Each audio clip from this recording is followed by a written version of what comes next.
નમસ્કાર. ચાલો સંસ્કૃત શીખવાની આ મજેદાર સફર પર આગળ વધીએ. ક્યારે એવો વિચાર આવ્યો છે કે આપણે સવારથી રાત સુધી જે પણ કરીએ છીએ એને સંસ્કૃતમાં કહેવું હોય તો કેવી રીતે કહેવાય? બસ આજે આપણે એ જ શીખવા જઈ રહ્યા છીએ. મમ દિનચર્યા એટલે કે આપણી પોતાની દિનચર્યા. તો ચાલો જરા પણ વાર કર્યા વગર શરૂ કરીએ. પણ જુઓ, આપણી દિનચર્યા વિશે વાત કરવી હોય તો એ પહેલાં એક બહુ જ જરૂરી સવાલનો જવાબ આપવો પડે. અને એ છે સમયઃ કઃ, એટલે કે ટાઈમ શું થયો છે?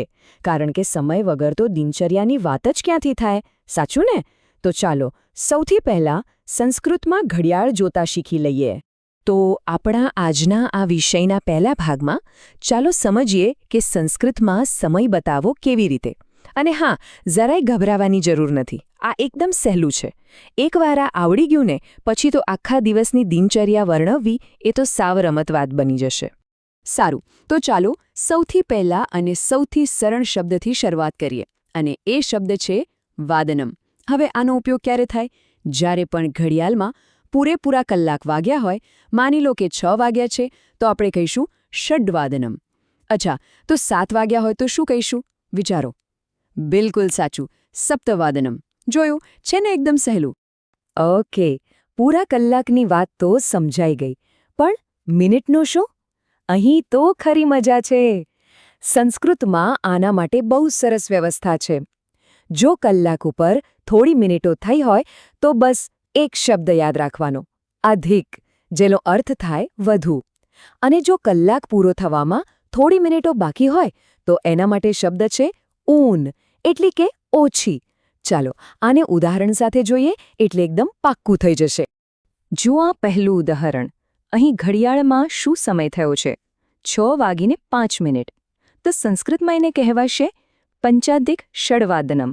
ચલો આ શબ્દને જરા છૂટો પાડીએ તો પંચ એટલે 5, અધિક એટલે કે વધુ, અને ષડવાદનમ એટલે 6 વાગે.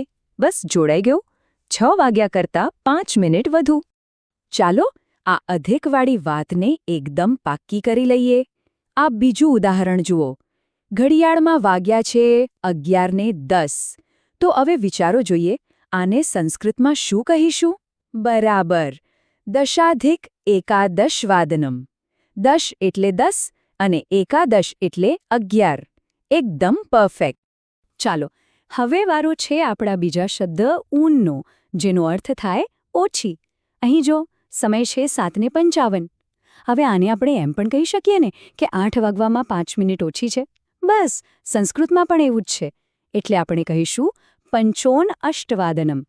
પંચોન એટલે 5 ઓછી અને અષ્ટવાદનમ એટલે 8 વાગવામાં. કેટલું તાર્કિક છે નહીં? અને આ રહ્યું સમય શીખવાનું આપણું છેલ્લું ઉદાહરણ. સમય થયો છે 6:50, એટલે કે 7 વાગવામાં 10 મિનિટ બાકી છે.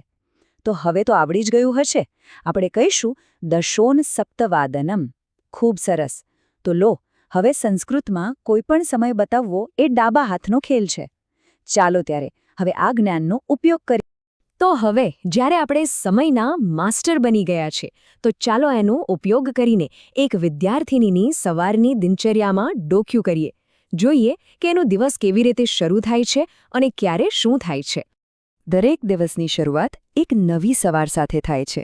અને અહીં આ વિદ્યાર્થીના દિવસની શરૂઆત થાય છે બરાબર સવારે 6 વાગ્યે, જેને આપણે હવે જાણીએ છીએ સંસ્કૃતમાં કહીશું ષડવાદનમ.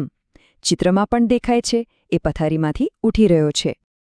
આ ક્રિયાને આખા વાક્યમાં કહેવી હોય તો અહમ પ્રતિદિનમ ષડવાદને ઉત્તિષ્ઠામિ, જેનો એકદમ સરળ અર્થ છે હું દરરોજ 6 વાગે ઉઠું છું. અહીં એક નવો અને મહત્વનો શબ્દ મળ્યો, ઉત્તિષ્ઠામિ, જેનો અર્થ છે ઉઠું છું. સારું, ઉઠ્યા પછી શું? ચાલો જોઈએ એનો ક્રમ. 6:15 વાગે એટલે કે સપાદ ષડવાદને એ દાંત સાફ કરે છે અને નાહી લે છે. ત્યાર પછી 6:30 વાગ્યાથી એટલે કે સાર્ધ ષડવાદનતઃ થોડું યોગાસન અને એ પછી દૂધ અને હળવો નાસ્તો. દિવસની કેટલી સરસ અને સ્વસ્થ શરૂઆત, નહીં? અને હવે આવે છે સવારનો છેલ્લો પણ બહુ જ મહત્વનો ભાગ. થોડો અભ્યાસ કરીને 11:15 વાગે, જેને સંસ્કૃતમાં કહીશું સપાદેકાદશવાદને, એ શાળા જવા માટે નીકળે છે. અને એના માટે વાક્ય છે વિદ્યાલયમ ગચ્છામિ. એટલે કે હું શાળાએ જાઉં છું. તો સવારનો ક્રમ તો આપણે જોઈ લીધો. હવે વારો છે સાંજનો. ચાલો જોઈએ કે શાળાએથી પાછા આવ્યા પછી એનો દિવસ કેવી રીતે આગળ વધે છે. આપણી દિનચર્યાની આ વાર્તાને આગળ વધારીએ. શાળાનો દિવસ પૂરો થયો અને હવે સમય છે ઘરે પાછા ફરવાનો. વાક્ય છે સાયં ષડવાદને અહમ ગૃહમ આગચ્છામિ. એટલે કે સાંજે 6 વાગે હું ઘરે પાછો આવું છું. અહીં એક વાત ખાસ ધ્યાન રાખવા જેવી છે.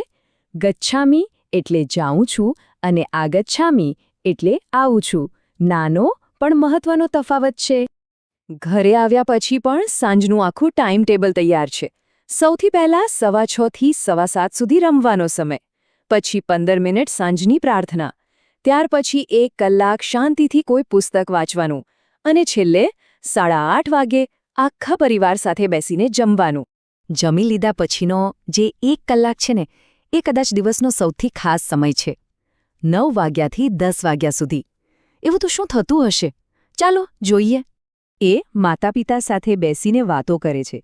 એના માટે સંસ્કૃત વાક્ય છે જનન્યા તાતેન ચ સહ વાર્તાલાપમ કરોમિ.